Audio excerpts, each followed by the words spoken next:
All right, guys. So it's freezing cold out, and well, it's like borderline freezing. It's been raining out, and it's like damp. It's just really disgusting. But however, I'm at this house that I did some work at before,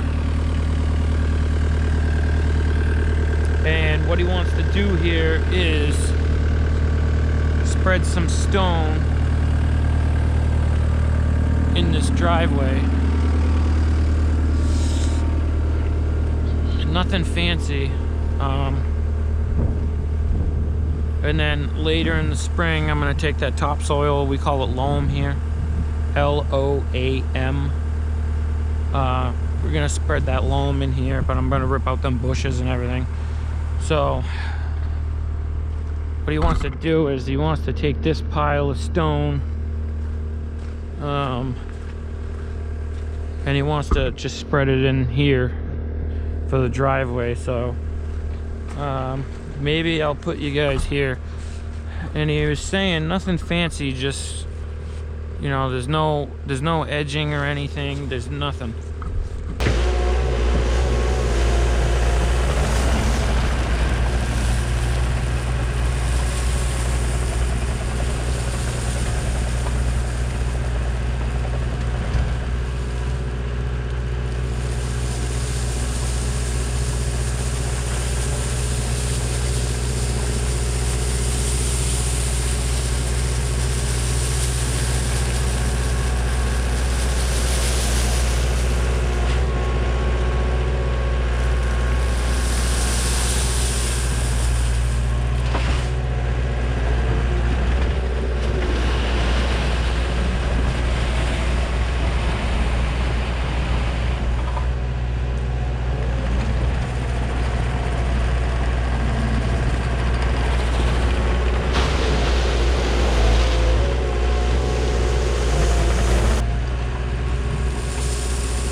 I'm not sure why the delivery truck driver dumped this up here. Nobody was here, but the driveway's over there. This is like the yard. So I don't know, I'm gonna have to probably like rake this off. This is 3/4 bluestone crushed. It's crushed so it's not round.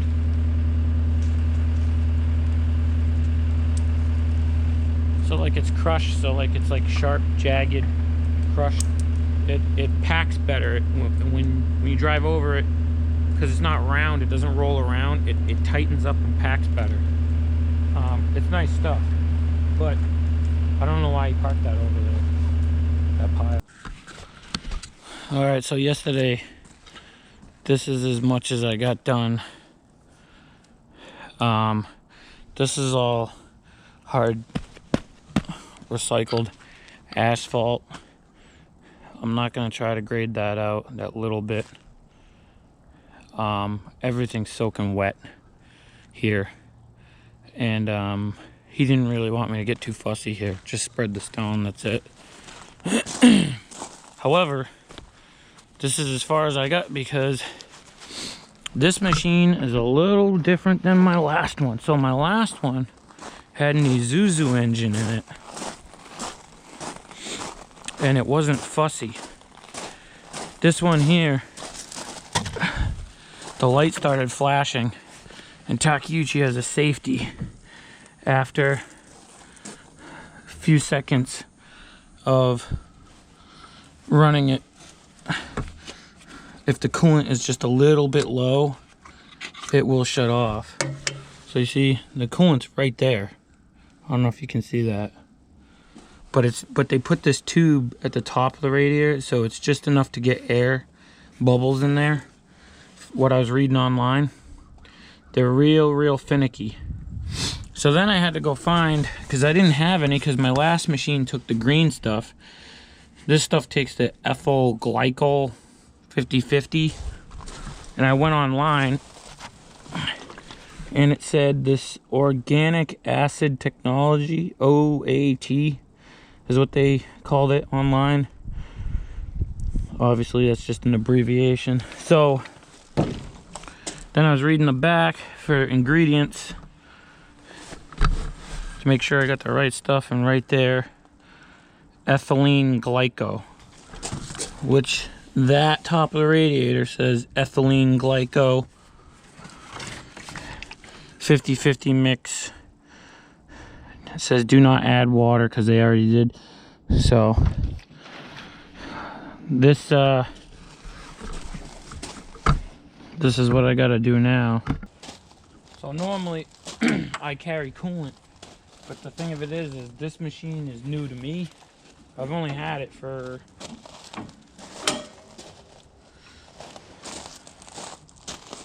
I've had it since last winter, so I guess there's no excuse. I should have got the right coolant. But that's tough too, because I thought I had the right coolant. My old machine took the green stuff. The Yanmar engine does not take the green stuff, so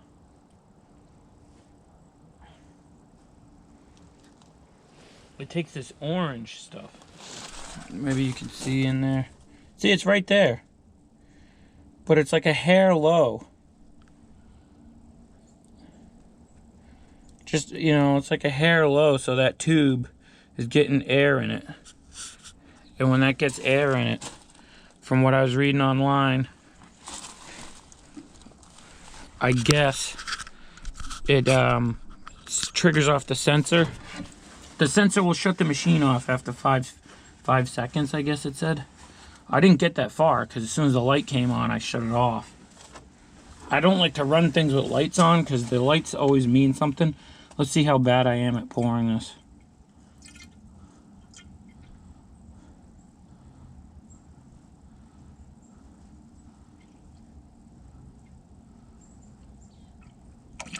Oh.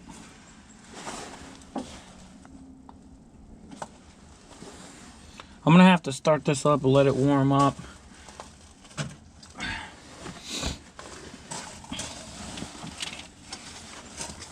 Check the oil while we're here. Oil is good. There's a huge operating range, but I'm gonna have to add some maybe tomorrow, or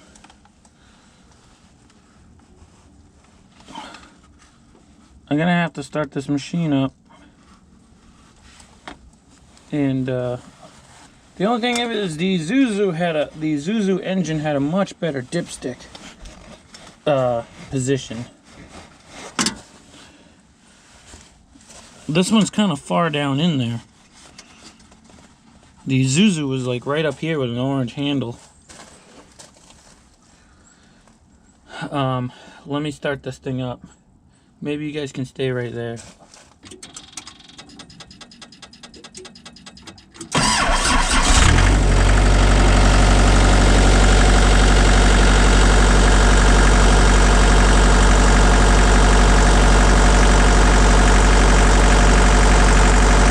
Alright.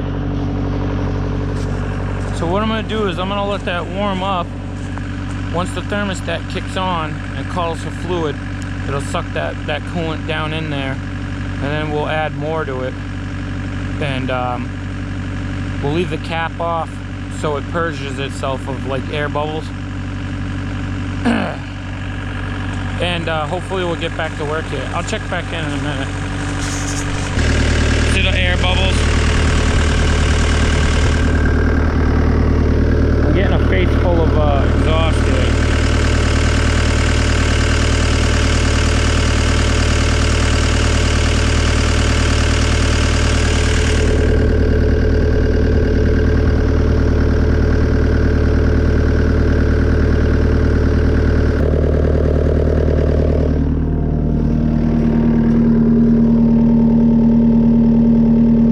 Well, the light's not flashing anymore.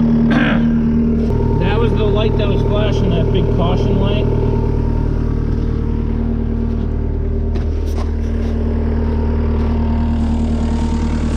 So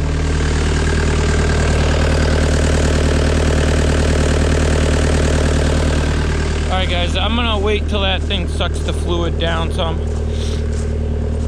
and then I'll let you know if I see any change, and then we'll get back to work.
kind of tough. There's no like definitive line.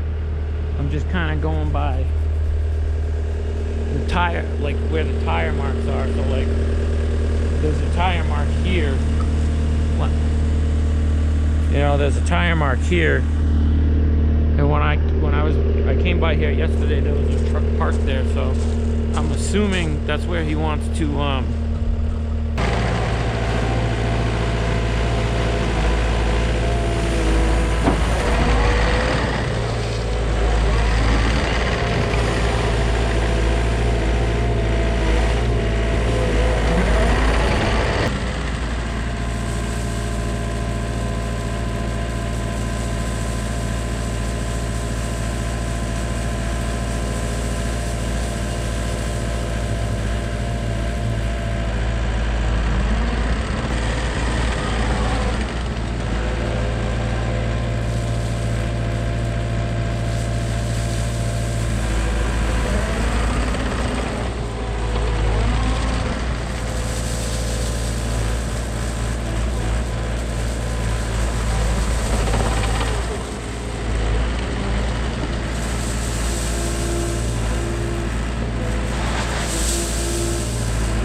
fill the corner of the bucket on this side because they're going to try and come off that wall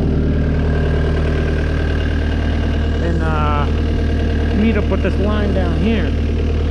That stone wall kind of curves this way, but I got to come there and go that, like this way.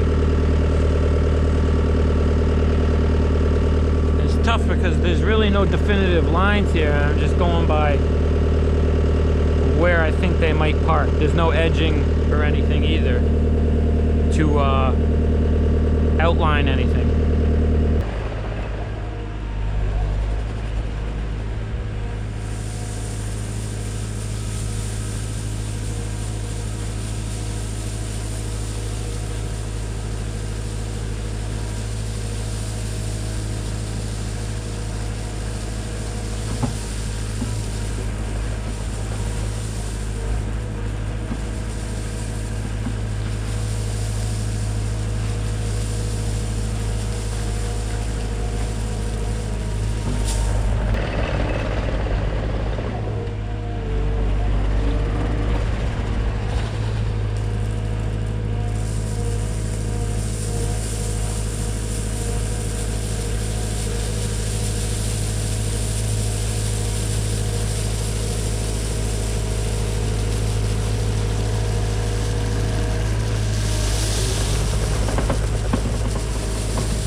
of a straight line for using a machine, roughly. I mean, I'll take the rake later and just touch it up, but for now I gotta just touch up the end of this.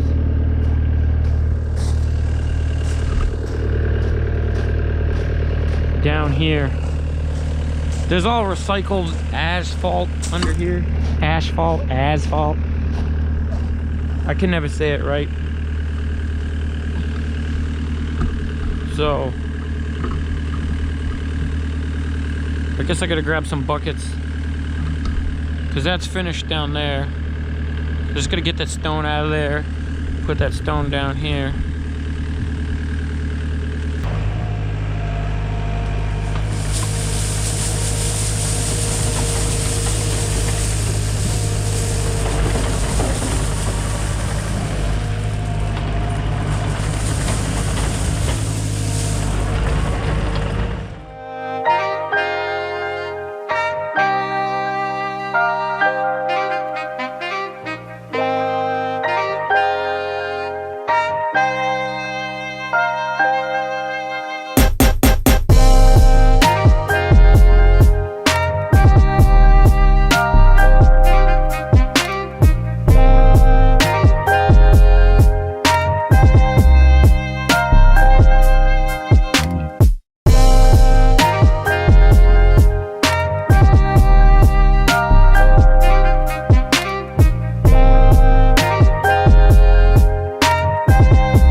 That's it for that. I'm not gonna do any more because the mossy grass.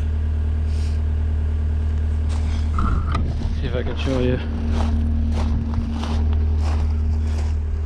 It's like moss, so I don't want to contaminate too much of the stone. He told me not to worry about it. He'd take care of it with a rake, but I want a nice square, you know, kinda, the best I can. The end of it was like a big, round, huge spill mark, but I don't really want that. I like to have the lines nice, but I think right here I'm probably gonna put a little more in here after, but I'm not gonna get too carried away, because if you see that this pile of topsoil, I told them make sure you have them dump this topsoil first. I don't want the truck driving over the stone and contaminating, because you know it's muddy out, so the truck drives over here, picks up stuff on the tires, and then drags it out across the stone. Same thing with this load here, because we're gonna rip out this whole yard in the spring. I'm gonna rip out these bushes, then we're gonna spread this topsoil and hydroseed it, and but you see the tire ruts. Now I don't have to worry about them rutting up my stone. And then over there's another pile of stone. Take a walk through the woods here. This sucks. This really sucks. He called me and he goes, yeah, you wouldn't believe where the guy dumped it. I'm like, you dump nice bluestone on a stump. I mean, some drivers, he could have dumped it out here more, you know, or he could have dumped it in right in this large opening here, you know, and then I could have drove around it. So now I got to get that out of there. It's gonna end up losing some. All right, guys, real quick before my camera dies here. I see a lot of guys struggle with a skid steer to put a crown in the road, so I'm just gonna show you how to do it real quick, or how I do it.